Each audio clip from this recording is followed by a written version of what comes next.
అరుణాచలం వెళ్ళేసరికి మాకు ఈవినింగ్ 5:30 అయింది. రాజగోపురం ఆపోజిట్లోనే మట్టాలు ఉంటాయి, అక్కడ రూమ్ తీసుకుని మేము స్టే చేసాము. ఫ్రెష్ అప్ అయిపోయి డిన్నర్ చేయడానికి బయటికైతే వెళ్ళాము.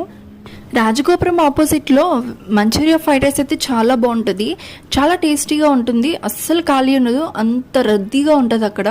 మేమైతే టేస్ట్ చేసాము, చాలా బాగుంది. ఎవరైనా ట్రై చేయాలనుకుంటే అరుణాచలం వెళ్ళినప్పుడు తప్పకుండా ట్రై చేయండి. డిన్నర్ అయిపోయినాక దర్శనానికి వెళ్దాం అనుకున్నాము. 8 o'clockకి క్లోజ్ అన్నారు. ఇంకా గోపురం దగ్గర ఫొటోస్ దిగి ఇంకా బ్యాక్కి వెళ్ళిపోయాము. నెక్స్ట్ డే మార్నింగ్ 7 కల్లా రెడీ అయిపోయి టెంపుల్కి అయితే వెళ్ళాము. దర్శనం అయ్యేసరికి మాకు 1.5 hour టైం అయితే పట్టింది. ఇంకా దర్శనం అయిపోయినాక గిరి తిరుగుదామని చెప్పి ఆటో బుక్ చేసుకుని అన్ని లింగాలకి తీసుకుని వెళ్ళారు. మోక్ష మార్గానికి కూడా తీసుకెళ్లారు. అక్కడైతే చాలా మంది జనాలు ఉన్నారు. 1 hour టైం పట్టింది మోక్ష మార్గం దగ్గర.